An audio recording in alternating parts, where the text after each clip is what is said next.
नमस्कार फ्रेंड्स, आप सभी का एक बार फिर से स्वागत है जी के बकेट स्टडी ट्यूब पर। जीव विज्ञान की सीरीज भाग 6 में आज हम उत्तक से संबंधित महत्वपूर्ण प्रश्नों को देखेंगे। तो चलिए स्टार्ट करते हैं और देखते हैं टिश्यू। हमेशा की तरह वन लाइनर फॉर्मेट में हमारा वीडियो रहेगा और इस वीडियो का प्रमुख उद्देश्य यह है कि एग्जाम के पहले आपका रिवीजन अच्छे से हो जाए। पहला प्रश्न लेते हैं, उत्तकों का अध्ययन जीव विज्ञान की किस शाखा में किया जाता है? महत्वपूर्ण प्रश्न है। औत्तिकी यानी कि हिस्टोलॉजी, हिस्टोलॉजी में उत्तकों का अध्ययन किया जाता है। नेक्स्ट है, समान उत्पत्ति, संरचना एवं कार्य वाली कोशिकाओं के समूह को क्या कहा जाता है? तो जैसा कि हम चित्र में देख रहे हैं कि यह एक प्रकार का उत्तक है और इस उत्तक का निर्माण बहुत सारे कोशिकाओं से मिलकर बना हुआ है। लेकिन यहाँ पे आपको ध्यान रखना है कि एक ही प्रकार की जो कोशिका होती है, जिनकी संरचना एक जैसी है, एक प्रकार के उनके फंक्शन है, एक प्रकार से उनकी उत्पत्ति हुई है, तो इन कोशिकाओं के जो समूह से जो निर्माण होता है वह उत्तक कहलाता है। आगे बात करते हैं, उत्तक शब्द का सर्वप्रथम प्रयोग किस वैज्ञानिक ने किया? तो सबसे पहले प्रयोग करने वाले वैज्ञानिक थे बिस्ट। तो इन्होंने सबसे पहले उत्तक शब्द का प्रयोग किया। अगला प्रश्न है, जंतु के शरीर में कितने प्रकार के उत्तक पाए जाते हैं? तो 4 प्रकार के, कहीं कहीं आपको 5 भी मिल सकते हैं, लेकिन सामान्यतः आपको 4 ही मिलेंगे। तो यहाँ जंतु के शरीर के बारे में बात हो रही है। तो पहला लेते हैं, पहला उत्तक कौन सा है? तो सबसे पहले देखते हैं एपिथेलियम उत्तक। तो चित्र में आप देख सकते हैं एपिथेलियम उत्तक। तो ये देख रहे हैं, ये सभी उत्तक है और एक ही प्रकार की कोशिकाओं से बने हुए हैं। तो समान कोशिकाओं से बने हुए, जिनकी उत्पत्ति समान रूप से होती है, समान कार्य करते हैं, उत्तक कहलाते हैं।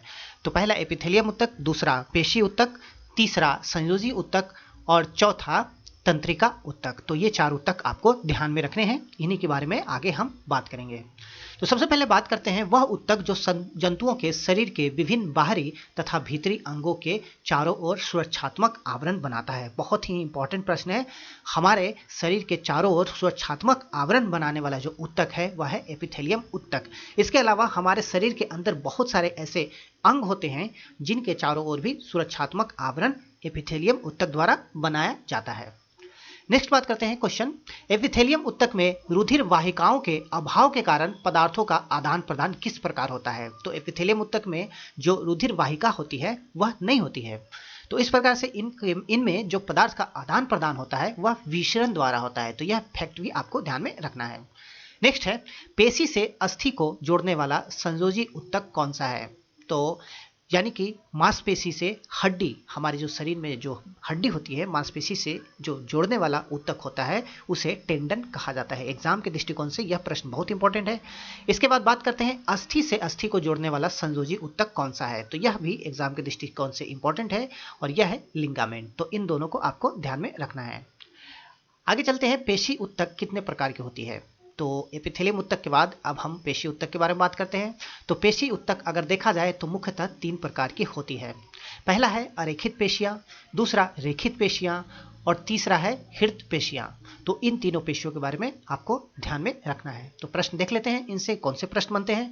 पहला प्रश्न, किन पेशियों पर जीव का कोई नियंत्रण नहीं होने से उन्हें अनैच्छिक पेशियां भी कहा जाता है?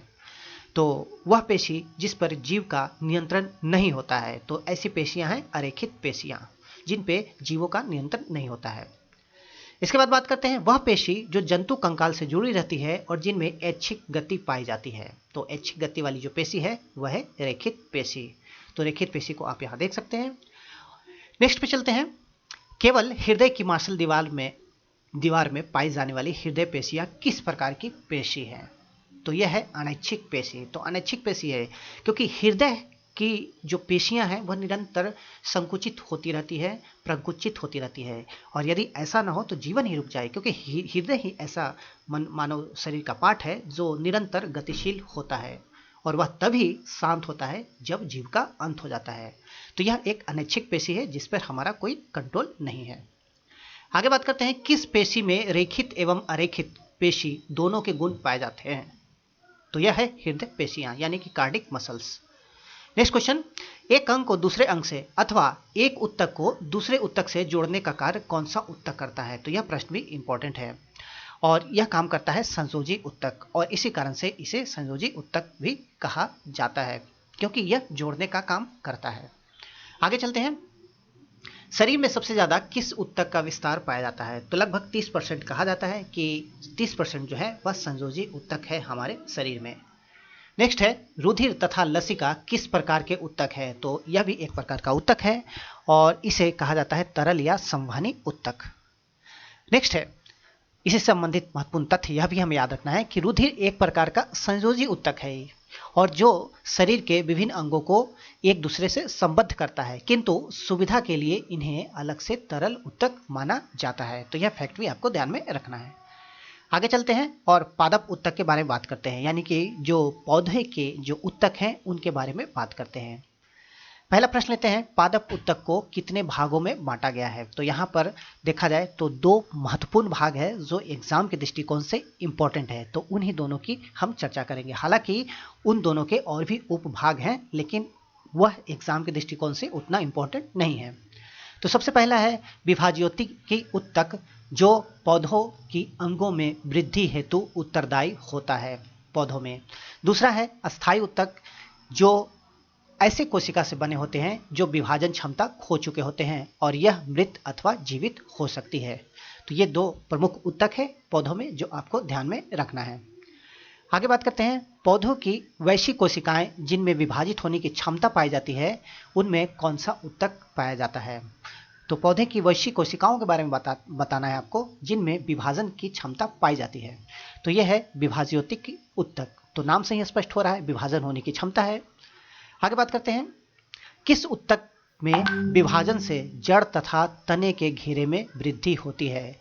तो यहां पर आपको बताना है वह कौन सा ऊतक है, पौधे से संबंधित ऊतक जिसके विभाजन से जड़ तथा पौधे के तने के जो घेरे होते हैं उन घेरों में वृद्धि होती है। तो इसका सही उत्तर है पार्श्व विभाज्योतक। चलते हैं अगले प्रश्न की ओर। अगला प्रश्न है, शीर्षस्थ विभाज्योतक किस हेतु उत्तरदायी है? तो शीर्षस्थ विभाज्योतक जो पौधे में पाया जाता है वह किस हेतु उत्तरदायी है? तो यह लंबाई में वृद्धि हेतु उत्तरदायी है। एग्जाम में पूछा गया है कि पौधों में लंबाई में वृद्धि हेतु कौन सा ऊतक उत्तरदायी है? तो यह आपको याद रखना है, शीर्षस्थ विभाज्योतक। नेक्स्ट है, व्यापारिक कार्क किससे प्राप्त होती है? तो व्यापारिक कार्क जो प्राप्त होती है वह कार्क कैम्बियम से प्राप्त होती है। अगला क्वेश्चन है, किस प्रकार के पौधों में द्वितीयक वृद्धि पाई जाती है? तो यह भी बहुत इंपॉर्टेंट है। पौधों में द्वितीयक वृद्धि जो पाई जाती है वह द्विबीजपत्री पौधे में पाई जाती है। तो यह भी ध्यान में रखना है। नेक्स्ट क्वेश्चन है, द्विबीजपत्री पौधे में पाए जाने वाला ऊतक जो पौधों की द्वितीयक वृद्धि हेतु उत्तरदायी है। यानी कि आपको वह ऊतक बताना है जो पौधों की द्वितीयक वृद्धि हेतु उत्तरदायी होता है। तो यह है कैम्बियम। इंपॉर्टेंट प्रश्न है, यह भी ध्यान में रखना है।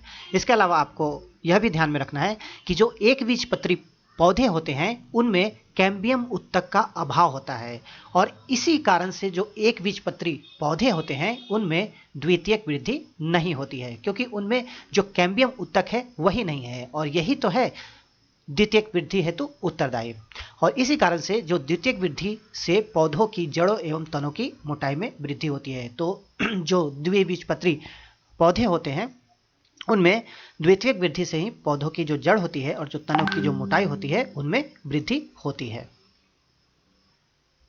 अगला प्रश्न लेते हैं, अस्थायी ऊतक का निर्माण किन कोशिकाओं से होता है? तो अस्थायी ऊतक उन परिपक्व कोशिकाओं से निर्मित होते हैं जो विभाजन की क्षमता खो चुके हैं। तो यह भी आपको ध्यान में रखना है। यदि अस्थायी ऊतक एक ही प्रकार की कोशिकाओं से बने हो तो क्या कहलाता है? तो अस्थायी ऊतक जब एक ही प्रकार की कोशिका से बना हो तो उसे क्या कहते हैं? तो ऐसे ऊतक को सरल ऊतक कहते हैं, यानी कि सिंपल टिश्यू कहते हैं। नेक्स्ट है, यदि अस्थायी ऊतक एक से अधिक प्रकार की कोशिकाओं से बना हो तो उसे क्या कहते हैं? तो यानी कि वह अस्थायी ऊतक जो एक से अधिक प्रकार की कोशिकाओं से बना हो, तो ऐसे ऊतक को कहा जाता है जटिल ऊतक, यानी कि कॉम्प्लेक्स टिश्यू। और यही एग्जाम के दृष्टिकोण से बहुत इंपॉर्टेंट है। तो नेक्स्ट है हमारा प्रश्न, जटिल ऊतक कितने प्रकार का होता है? तो जटिल ऊतक मुख्य रूप से आपको याद रखना है 2 प्रकार का होता है, जाइलम और फ्लोएम। तो इन दोनों को आपको ध्यान में रखना है। किस ऊतक को प्रायः काष्ठ भी यानी कि वुड लकड़ी भी कहा जाता है? तो यह कहा जाता है जाइलम ऊतक को। नेक्स्ट है, पौधों में खनिज लवण तथा जल का परिवहन किसके माध्यम से होता है? तो जो प्लांट होता है उसमें खनिज लवण और जो जल होता है वह जड़ से ऊपर की ओर परिवहन किसके माध्यम से होता है?